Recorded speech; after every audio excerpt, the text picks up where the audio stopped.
Good evening, everyone. Thank you for joining in this session. We're very happy to have you today. It's a very exciting session.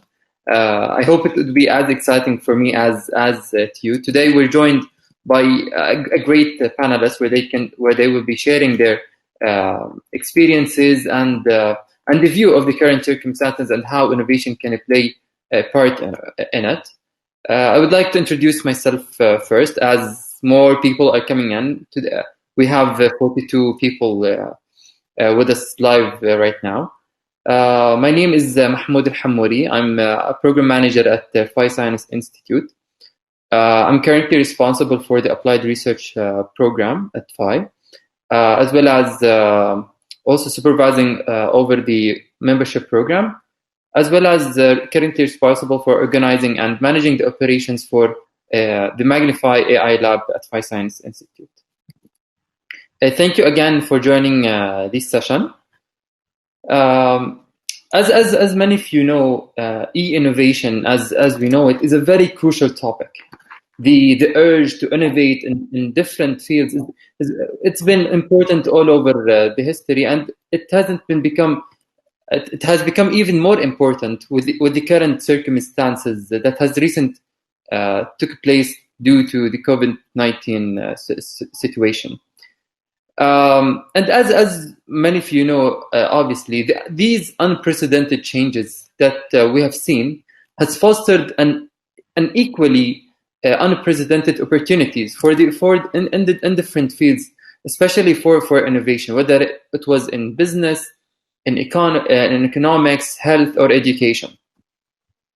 Today, we're honored to be joined by an esteemed array of panelists in the fields of economy, health, and education to share us their view and experience and how we can leverage the economic innovations to compete and excel, whether professionally or academically.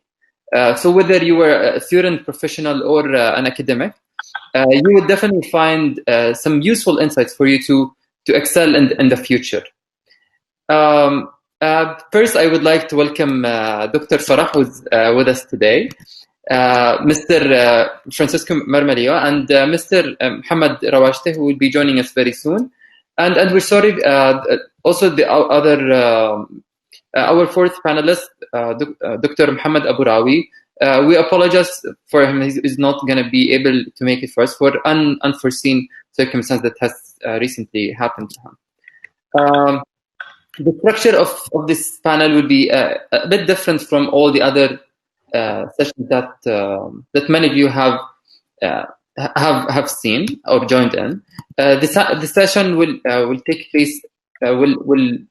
So each panelist will have 10 minutes to talk more about his experiences or her experiences and share with us their views on innovation and how it can take place under a specific domain.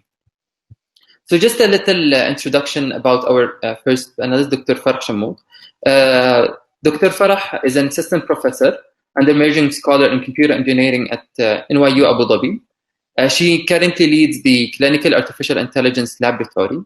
She's also a visiting research scholar at the NYU Center for Data Science and NYU School of Medicine. Her research focuses on developing AI systems to inform decision-making in healthcare using multimodal data, including electronic health records and medical imaging, with high interpretability and clinical utility. Dr. Farah also she has completed her doctoral degree in engineering science at the University of Oxford as a Rhodes Scholar. Her research focused on developing early warning models to predict in-hospital clinical deterioration using deep learning and large-scale database. She received her Bachelor's of Science cum laude in computer engineering from NYU Abu Dhabi. While at Oxford, Dr. Farah also taught with the UAE Oxford Artificial Intelligence Program and worked on global data commons and digital health policy.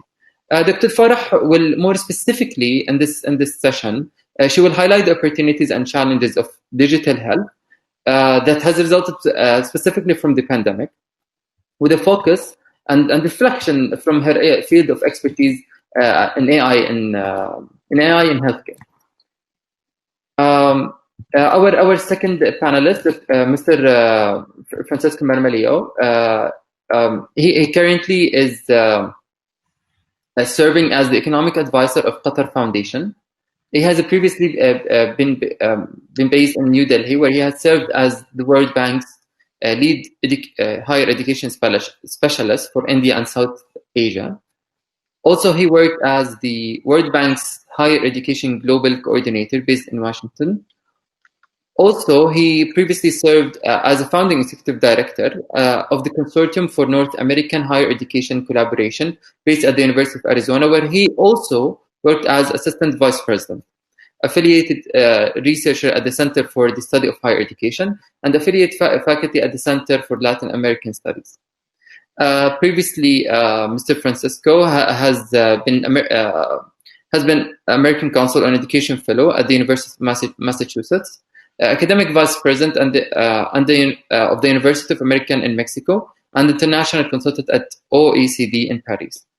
He has received honorary doctorate degrees from his alma mater and the University of San Luis Potosi and the University of Guadalajara in Mexico.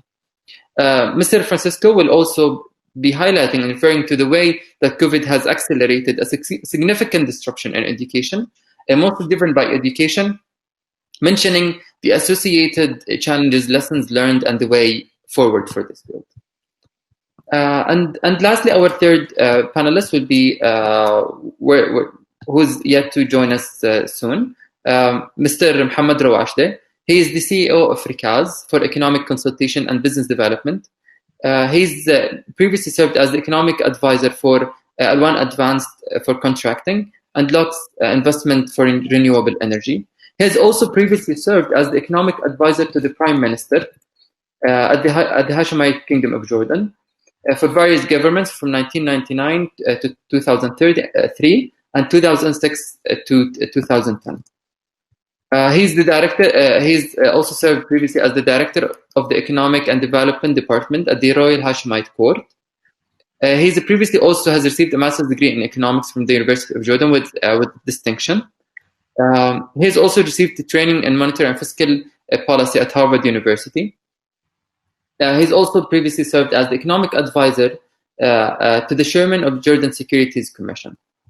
Mr. Mohammed Rawashde will share with us more about share more opportunities and challenges of the new economy after COVID-19, and what do we expect to happen to the countries in the near future, and what are the features of those countries who can lead the economy in the upcoming 10 years, and how innovation can play a huge part in this. So I would like first to welcome again Dr. Farah Shammour, where she can lead now the first slot of this panel and share with us his experience. Thank you so much, Mahmoud. It's a pleasure to be on this panel and to speak along this great range of speakers. So I think I'm going to start by giving you like a bird's eye view of what digital health might mean, because some people might have like different definitions of what it means. From my perspective, the way I think about digital health, it's the use of new technologies in order to promote health and well-being. And some of those technologies you might already be familiar with, but in my field of work, most of those technologies have been in the range of artificial intelligence and data science applied to real clinical problems.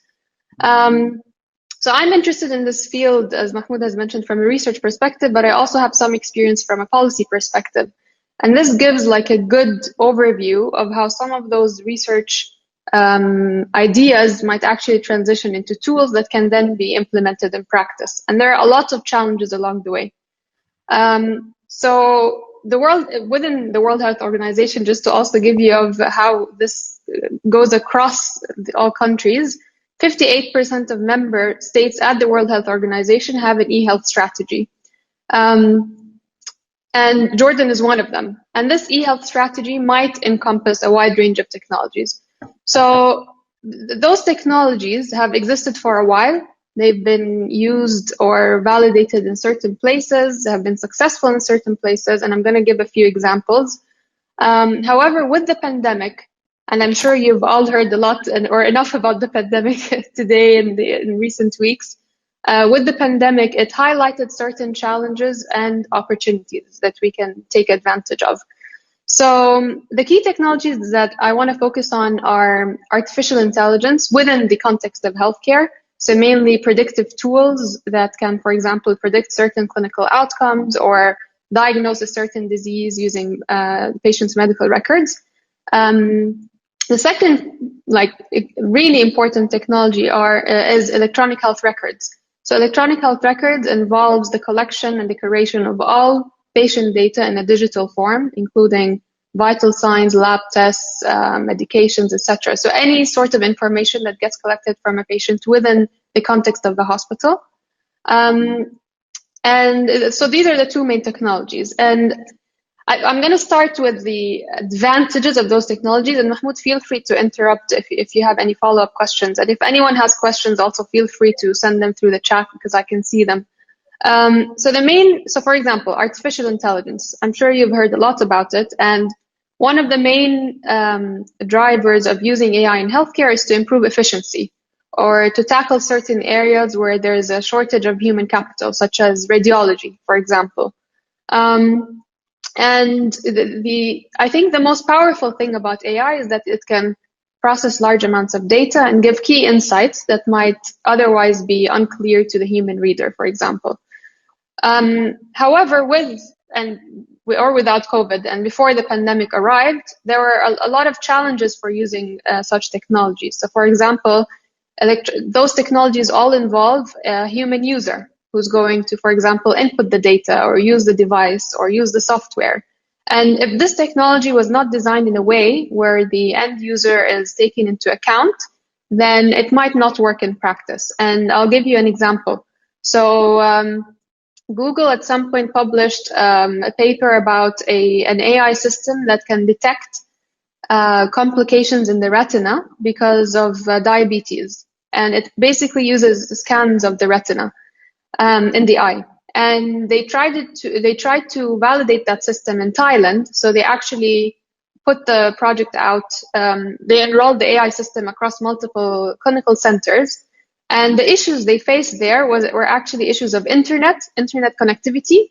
So even though they thought that the tool can save time or can be more efficient than a human reader or a health practitioner, the internet connectivity actually caused more delays.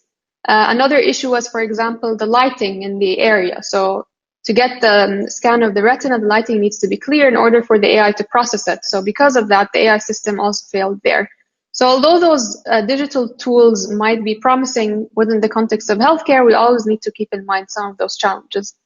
Another issue which also comes from my research is in many of those hospitals, there is a tool or a technology known as early warning score systems, and they've been used or have been around for a while.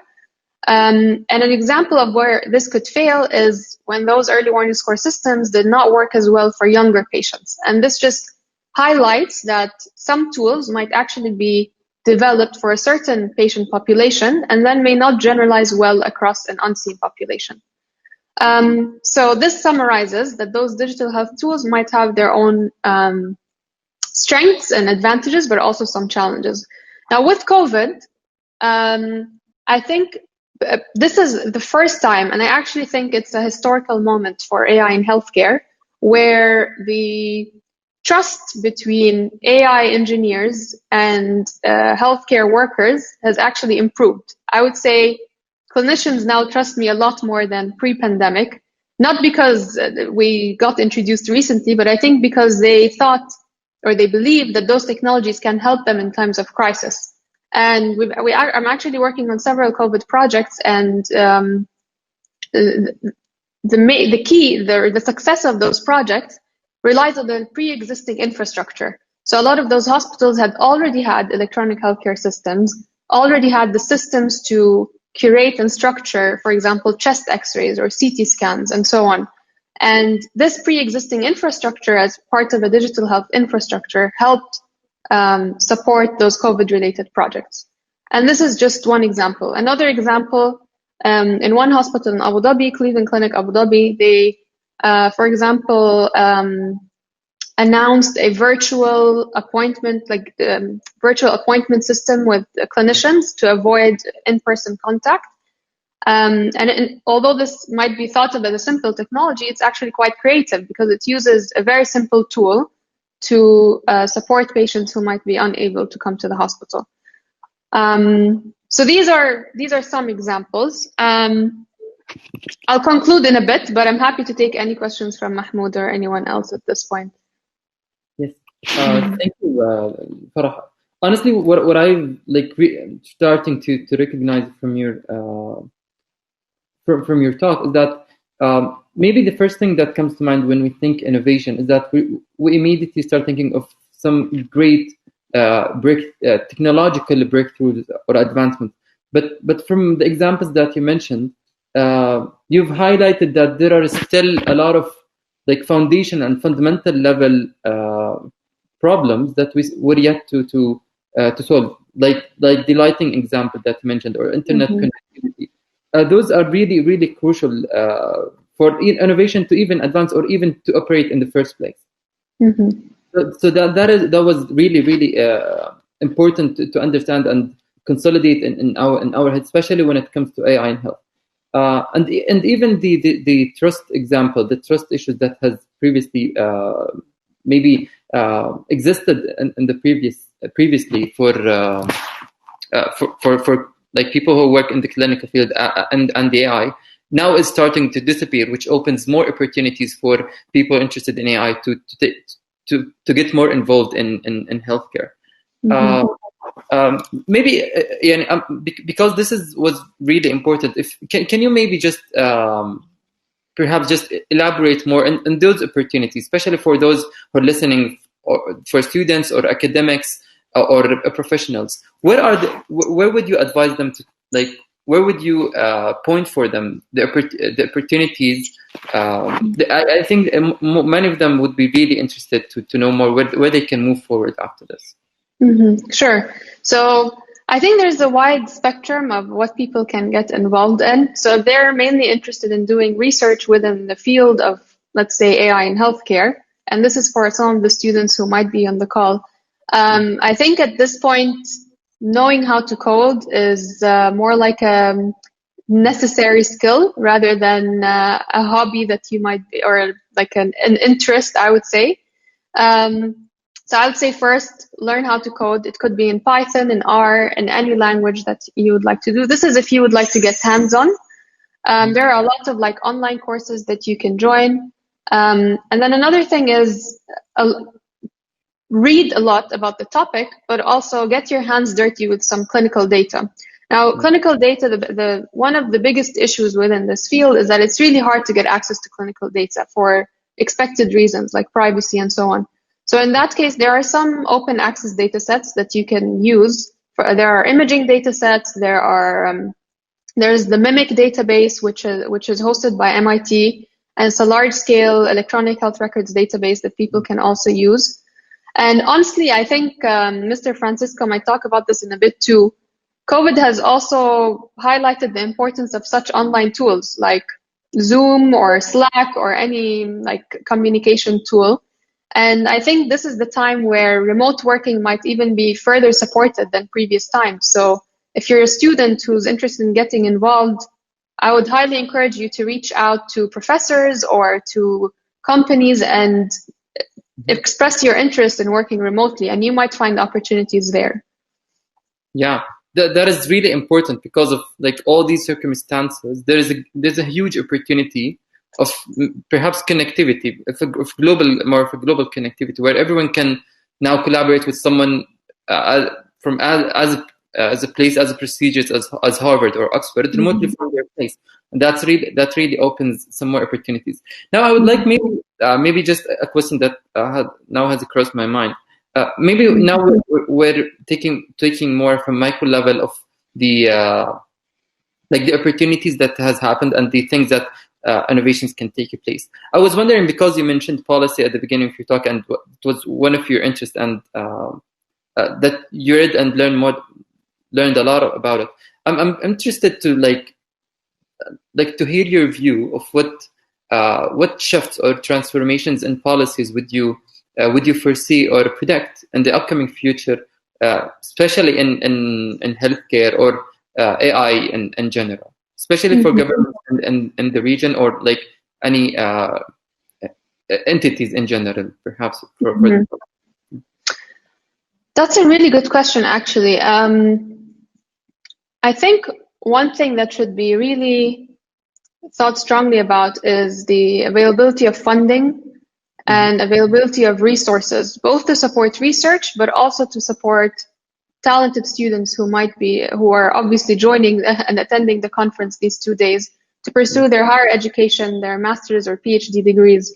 And the reason why I say that is because we don't want to just be consumers of those digital technologies, because for some of the reasons I mentioned, that something that might work in a certain patient population might not generalize well in a patient population for a patient population in Jordan. So I think funding is essential, because this way we can come up with our own ideas and actually come up with our own research that might work best for our populations, patient populations or cohorts. Another thing that's more on the health side, I think the pandemic has highlighted a lot of inequities in terms of access to healthcare. And to that, the solution which I would like to advocate for is universal health coverage, because everyone's entitled or has the right to access the same resources in healthcare. And this way, because there are some inaccessibilities or inequities in terms of access to digital healthcare as well, not just normal or usual healthcare. So these are the two main things I would like to see happen, hopefully. Yes, that is really great. Thank you so much, Dr. Farah, and I would like maybe just to like the audience, if you may just leave your answers as well in the comments, and either Dr. Farah or Mr. Francisco will be able also to answer any of your questions at the last 10 to 15 minutes of this talk. So feel free just to leave your questions in the comments, and we'll be able to answer them very shortly. Thank you again, Dr. Farah. Now I would like to move on to our second panelist, Mr. Francisco. Thank you so much again for joining in. I would like maybe just maybe just a quick question. What do you foresee the kind of opportunities or challenges that are currently being maybe starting to foster in the education sector, especially for the electronic part of it, the e-learning especially, and how things are expected to be moving on in the future, especially due to the COVID-19 situation? So I thanks for the opportunity to share some perspectives, Mahmoud, and great to hear Dr. Farah to speak about sort of a lot of similarities in the issues, as you can see in many sectors, and for that matter, of course, the education sector. So I understand that most of the audience are students, right? And it is interesting because they are the first ones which are now experiencing a completely new reality due to the COVID pandemic crisis. And so, you know, we are in a very unique moment globally, because this, I might say, forced experiments has, it is teaching us a lot of things. You know, one of the things that it was a typical assumption is that, in a way, transitioning from a typical face-to-face teaching learning process through using Zoom, it will be something, relatively easy, and that in a way it will become kind of a panacea. But the reality is telling us that there is, of course, too many challenges associated with that. And so if you don't mind, I would like to share some screens here. Okay, very good. So briefly, I will precisely try to make the point using the case of higher education as a case in point, even though, of course, the ramifications on that, on the entire education system are there. So, and probably might be very important to go back a little bit to the past, because for many years, there have been lots of voices globally who have been making the case that education is in crisis, that in a way, educational institutions are not responding properly to the needs of the new society, and of course, to the demands of students. This is a prediction that in 1997, before you were born, Peter Drucker was, making the point when he said universities will not survive. He said higher education is in crisis. The college campus, the way we see that as a residential institution, is, won't survive. And basically, he was making the point that the institutions were not adapting as fast as possible to, of course, the technological advancements, and of course also the needs of the students and the new generation of students, and of course the needs of the employers and society. And we may argue that probably he was exaggerating. In fact, you can see that from 1997 to today, there have been many more universities being founded all over the world. Just to give you an idea, in India, where I used to work before I joined Qatar Foundation, in the last 10 years, there have been 6.8 new higher education institutions being established per day, including Saturdays and Sundays. So, of course, we may argue that probably he was wrong, but also we can say that he was right, because in a way he was making the point about the need for education to adapt faster to the realities of the new world. And of course, the COVID crisis became a significant and in most of the cases unexpected shock for the entire economy and society, and for sure also for education. Just to give an idea, in February of this year, only one country had closed the educational system. In a month later, there were more countries, and then 2 months later, the entire educational system of the world was shut down. This is completely, unexpected, and again, it never happened before at that type of scale. And of course, we are talking in the case of higher education about more than 200 million students, which are now unable to attend class on campus. Many international students had to go back to their respective countries. But then connecting to the e-learning aspect, only 60% of the teaching delivery has been transferred to remote online, which means that 40% of students globally are not being able to benefit from e-learning opportunities. For them, education has stopped, and certainly this is part of the big challenge that we face today in making sure that e-learning not only serves properly the 60% that have some kind of technology, but of course to the 100% students which are in need of education.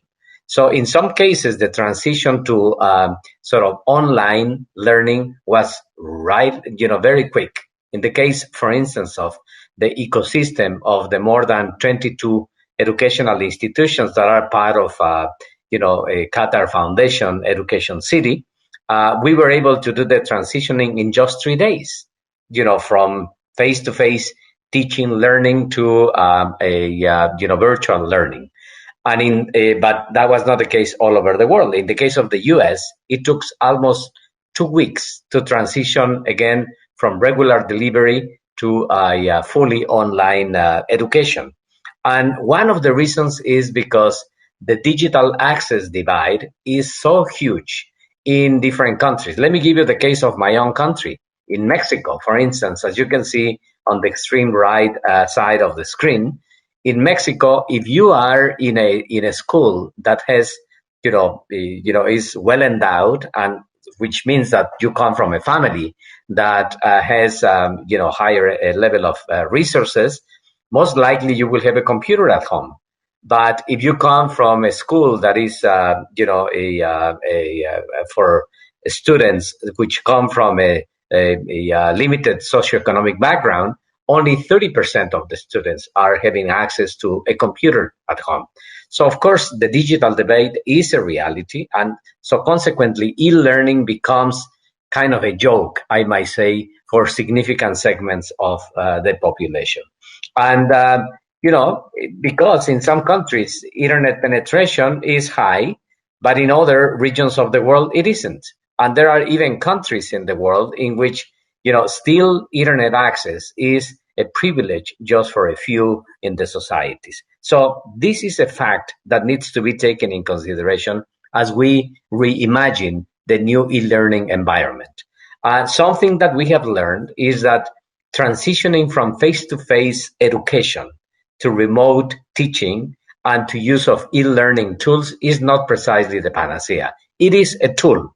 It is a very important tool, but it's not the solution. And that's something that we need to take in consideration. In fact, many educational institutions in the world were not really prepared for this transition. They had some engagement. Some of those institutions already have developed MOOCs. Some of those institutions already had using some technology, but in most of the cases, that was not the situation. And of course, now, for instance, teachers, now they are having to become multitask individuals. We expect from teachers not only being the ones who do the regular, a delivery of education, but now we are assuming that they should be experts also in digital pedagogy, and also, of course, in MIS, and also web access, and also being entertainers. So it has been a very unique and interesting, and of course, significant learning opportunity for everybody. Now, some of the challenges that e-learning will have for the future, based on what is happening with the COVID, is that we will need to figure out in the educational systems how to minimize the student learning deficit, which is happening due to the transition to online. And I mentioned these challenges because those challenges, as you were asking, Mahmoud, at the same time are the unique opportunities for new developments. How to reduce inequality due to the technological divide that I was mentioning before. Again, significant challenge, but becomes a great opportunity. How to keep students and teachers engaged, motivated, and in good mental health. Again, big problem today, big opportunity for development. How to guarantee the integrity of the testing and the learning assessment now that students are not in front of the teacher, physically. Again, a significant problem that is being faced today in e-learning, but again, a great opportunity for development. And then finally, how to mitigate the impact that the financial constraints that the government and societies will face after the crisis is going to have in educational institutions. Again, big problem, big opportunity at the same time. Talking about the sort of the students and the challenge of the students being engaged. There is this analysis being done by a colleague who basically was conducting surveys with students and asking what you were doing while you were online courses. And as you can see, the responses are not precisely exciting. Students either were sleeping or playing online or chatting with other friends, etc., etc. So this is a study, for instance, of students asking, what is your perception by taking online courses? And only 2 out of 10 had a positive opinion. A significant number of them were expressing sense as frustration, I don't learn, stress, I'm tired, I give up, it is disorganized, etc., etc. So, and also that happens the same with teachers. This is a study conducted by Yale University, in which also they were asking teachers how they feel in this current situation. And as you can see, the sentiments of the teachers also are negative in a way and express, of course, significant frustration. So e-learning is an opportunity because it is not as Stephen Costley said in a relatively sarcastic way, lectures are a wonderful way to teach, but a terrible way to learn. So a good e-learning is the one that should engage students in a way that really they enjoy the experience of learning. And of course, there are different ways to do that. Those are some recommendations. For instance, something we are learning because of the crisis is that lectures should last, no more than 20 minutes. And of course, the typical, experience is about almost an hour. That doesn't work. Students are not engaged. We need to create meaningful learning. Unless it is meaningful, students won't get engaged. We need to apply digital pedagogies. And we need to use, of course, the tools that now technology makes available in order to make, again, the process, teaching, learning process more exciting. We need to design engaging activities. We need to use the old Socratic model, method, making sure that the learning of the students is meaningful, and also it helps to build further knowledge in order for them to create knowledge. And of course, teachers need to apply to ourselves, the learning need, because we need to become learners as well. Now, there are some challenges, of course, in online education for teachers. The first one is limited motivation of students. Second is difficulty to measure. The third one is the technical difficulties that, the not adequate access to technology, the time that is needed to prepare materials in this new environment, and of course, the fact that teachers also are human beings. Also, they have the challenge of being isolated. Now, in summary, I think what we need to do with the new e-learning environment is making sure that we go from the traditional paradigm of teaching, which is the one it has been described here, in which the teacher is the one who transfers the knowledge to the students, towards one in which the teacher is just building together the knowledge with the students. The students usually in the traditional paradigm don't know in theory, and they are just ready to absorb the knowledge from the teachers. In the new paradigm, we need to see students as the ones which are building up their own knowledge. They are in their own process of discovery, and of course, they are in this transformational and fascinating process for them to acquire the knowledge and to become their own actors, I might say, of their own learning. The purpose of the teacher in the traditional setting is just to classify the students, the ones who pass and the ones who don't, and ordering them based on the performance. In the new paradigm, we need to develop the competencies and the skills of the students. The interaction should be more personal. The context should be more cooperative and less individualistic. And of course, the assumptions are that now, of course, teaching and the use of e-learning tools is much more complex than we can imagine. So the new normal, it is something that we never expected 4 months ago. Who will imagine that a stadium in South Korea will have to be filled with photographs? Or who will imagine that a restaurant in Thailand will have these barriers between the guests? Or that a school in China will have this type of barriers to separate the students? Or why not? That there could be a new university, which will be Zoom University or whatever university based on platforms as e-platforms, as many are proliferating in the world.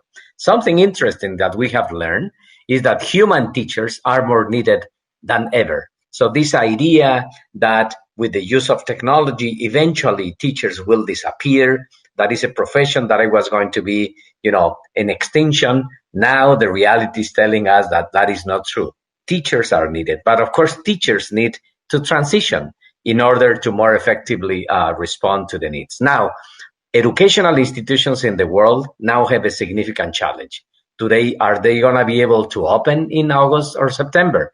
And then the transition is not only between, being fully online and being, face-to-face institutions. There are many opportunities that institutions all over the world are exploring in order to see what might be the best adjustment. And for all of them, e-learning opportunities are there, because either the HyFlex model or in the targeted curriculum or even changing the education to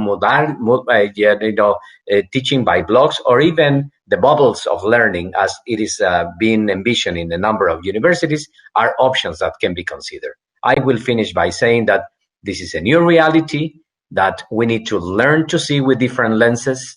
And of course, it is in a world that is going to be increasingly interdependent and of course also increasingly interconnected. So students will have to be, prepared not only to remember as they do today, but to apply, analyze, evaluate, and create knowledge. And for that, e-learning is the opportunity. We need to transition the knowledge and the education, going from the kind of romantic way that we have it in our educational institutions to reflect what it is, the reality. Because the skills for the future, will be skills that will require a new way of teaching, a new way of learning, and a new way of delivery. And that's where I see the opportunity for e-learning. It is kind of a unique momentum where the planets seem to be aligned, I might say, in order to take this crisis as an opportunity to transition more effectively towards a more effective education, for which technology won't be the panacea, but it will be a tool that can be used for that purpose. I just will finish by telling you that there is a report that Qatar Foundation commissioned to The Economist about precisely this topic, New Schools of Thought, and this can be downloaded directly from the Qatar Foundation's website. And precisely the report talks about the different models, innovative models that education can adopt in the future and will be forced to adopt in the future, for which, again, technology will be significantly important. And of course, if you send me an email, I can send you a copy of the report and or a copy of the slides that I used today.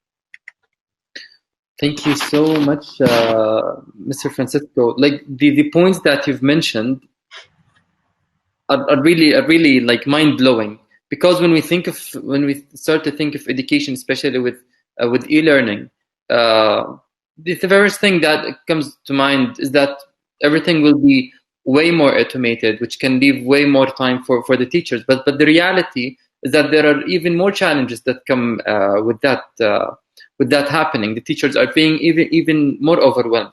Even when we say that e-learning will have more, will give more equal chances to the students, what seems to be the reality is that sometimes it's the opposite, where only 60% are having this opportunity, and 40% are left behind.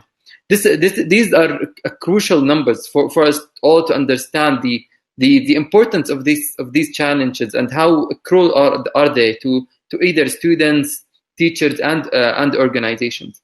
I think I will try to speak in like with the mindset of those who are listening to us and thinking as entrepreneurs or problem solvers.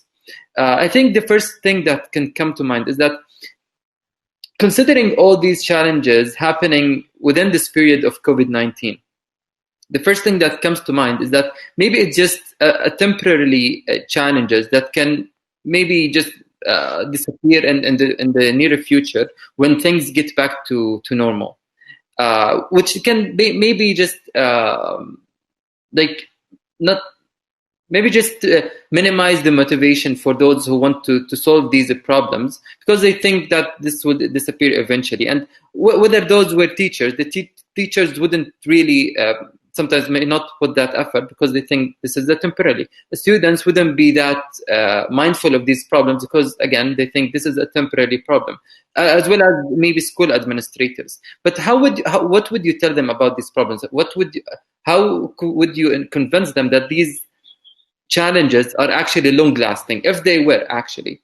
And how could they think through it in this period of this very sensitive period of time? I think it will be naive to think that the new normal will be like the old normal. There is no way that is going to happen. This crisis has, forced a significant transformation in the whole educational, business model, I might say.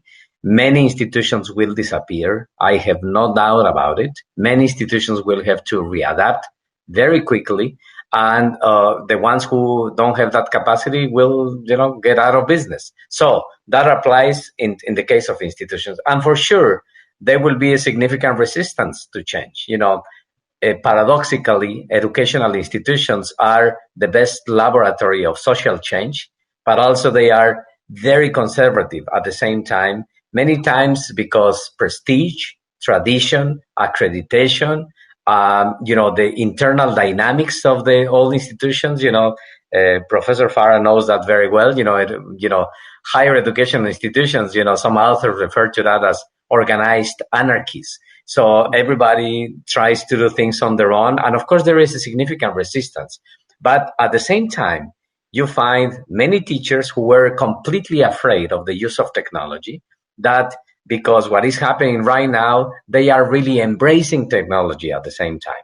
In the case of students, now we need to learn much more about what students sort of gets motivated as students. And at the same time, also, we need to be mindful of the fact that, again, we want, the ideal will be to not to use the pendulum effect. We were face to face, move completely remote. Now we need to go back to some kind in the middle. And we have seen again and again in many research analyses that the best approach is what is being known as the hybrid model, in which you have some activities which are face to face, and also, of course, a number of activities which are based on their own remote access. I can tell you, for instance, the case of universities both in Turkey, the US, and also in India, which are now, because of the crisis, adopting much more explicitly the famous flipped learning approach. And what that means, it is the use of new technology? Not really. It is the use of new paradigm in which students have to prepare themselves first, and then the classroom experience with the teacher is not to learn something new, but to use that knowledge that they already have in order to really explore new models. That's what I was referring to as the Socratic model. So there is too much to be done.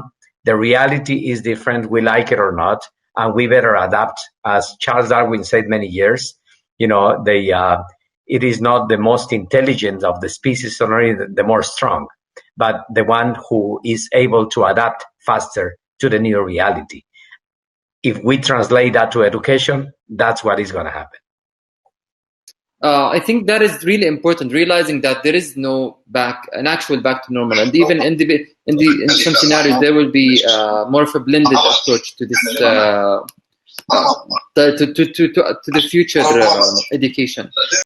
I think maybe the point that you mentioned, Mr. Francisco, and the thing that I would like maybe to re-emphasize is that investing in a new skill set and mindset is a good investment, whether that has stayed now or it hasn't, because the education will be re-innovated eventually, and maybe COVID-19 is just an acceleration of this innovation. Also for students, it's really crucial for them is that the classification, whether in like the way they think is that maybe the sponge method, as you said, is maybe just absorbing this information from teachers is not going to be stay. This situation is not going to stay the same, and things will change. And students need to realize that this situation will continue to be changing and will evolve to have different roles. The student will have different responsibilities now, and the way and their roles of and the tools that they need to to acquire and learn will be different from those what our parents or even our brothers and sisters in the past 5 years has used before.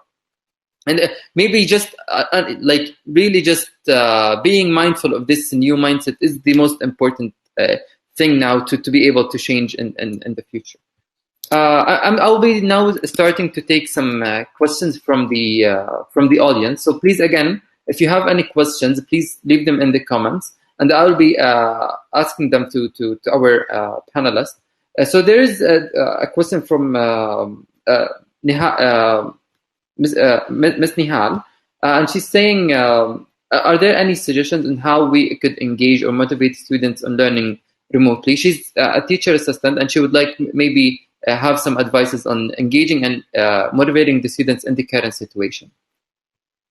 Well, there are, and again, in my presentation, for the ones who want to have a copy, I added a lot of additional resources when you go to each of the sections that I have there. There are many suggestions. Short lectures, as I mentioned before, continuous engagement with the students. A research shows very clearly that students need to be reacting constantly to what you are communicating with them. If you are expecting that the students are going to be just at the end of the hour still engaged, you are totally wrong. A meaningful learning, I think that is fundamental, because students really need to find sense of what it is happening there. And of course, continuous feedback as much as possible for the students to have. So those are some of the few recommendations. Of course, there are many more. And, something that I have seen in many educational institutions is that you find that there is even a new position, which is learning engineer, which is a specialist at the institutional level that is helping both teachers and students in order to have much more meaningful, providing all the technical tools in order to make that experience more meaningful. There is too much to do. Again, we are learning a lot on a day-to-day basis because of the crisis. There are a number of institutions. We are doing that here in QF, in Qatar Foundation, which is analyzing those patterns of behavior of the students and of the teachers, seeing in which areas it works, in which areas it doesn't work, and then that's what we are trying to adapt for the next semester. Yeah, I think that is really important. I have just another question, maybe to Dr. Farah now. You mentioned earlier, for those who want to get in the field of AI in healthcare, where they can need to code and practice on clinical data that is available now in the online. But I was wondering how, maybe just if we can take it to another level, what is required for a person who is currently in the AI and healthcare field, who wants to excel? Like, what are the features for those who want to really distinguish and excel in this particular field, and what it takes to reach there? Mm-hmm. I think that's a really good question, but I think it depends on how or to what point would they like to get to. So do they want to do AI in healthcare in the industry, or do they want to do it in a research setting, and so on? So it really depends on what the end goal is. But I would say just one of the best things that I did during my time as an undergrad was to just intern and do research, even as an undergraduate student, and sometimes I would volunteer to do research.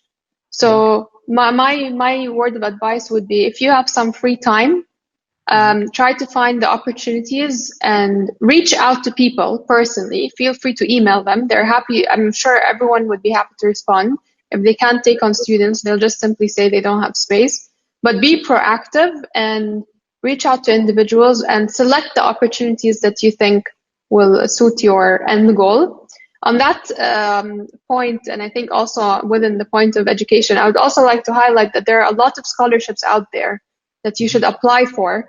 And this way you can do your master's degree or your PhD. And with the PhD, you can really specialize and get deeper into a certain topic. And there are a lot of PhD programs now that focus on health informatics or AI in healthcare or AI in general. So it depends on what lens you want to tackle. But this would be the main thing. And I would also suggest you check out the Rhodes Scholarship for Syria, Jordan, Lebanon, and Palestine. There's also the Rhodes Scholarship for other global countries. The deadline is in the end of August, and I would highly encourage you to check it out if you would like to study at Oxford and pursue your higher education. Thank you so much, Farah. You're really like a fantastic role model for all those Thank you. regions that reach that level of education. And we're very glad to have you here with us. We have just 3 minutes remaining, so I may just take just another a question, and then just another quick minute for closing remarks from our degree. So also, Muhammad is he's a student at NYU also. He's asking, do you think this change in education systems will necessarily be a change in teaching syllabi in the teaching syllabi themselves? Mm-hmm. Yeah, that's more direct, I guess, to education. I think, I'm sure that both can respond to that. Something that we need to make sure to recognize is that education and the best tool of education is the curriculum, and the curriculum is also the tool that we are not using properly. our curriculum in our educational institutions is rigid, is not flexible, it is not connected to the realities of the outside world. And again, I think there is a lot that needs to be done on that. If we are mindful of making sure that education is oriented towards the problems rather than the traditional subjects of our institutions, we are going to be able to make those transitions in our educational institutions. And again, I insist, technology is the great tool to be used, is not the solution, but is a significant means towards a more important, which is more inclusive and better education. Mm-hmm. And just to follow up on that, and on Mohammed's question, I think the main thing here is to move away from this traditional syllabus of lecture and assignment. I think there are a lot of more meaningful learning tools that we can incorporate in the syllabus, like if it's a computer engineering course, it could be mock interviews, or it could be a competition between teams of students. So I think just look more into more creative tools of learning, both on the student side, but also tools of communicating the information on the teacher's side. Mm-hmm. Great. So now we have just 1 minute left. Also, it's asking for if there were any links for the scholarships applications and resources that you would have mentioned.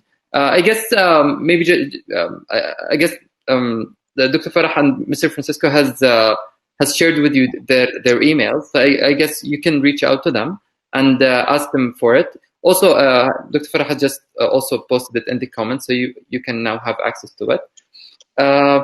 Again, thank you so much for your time.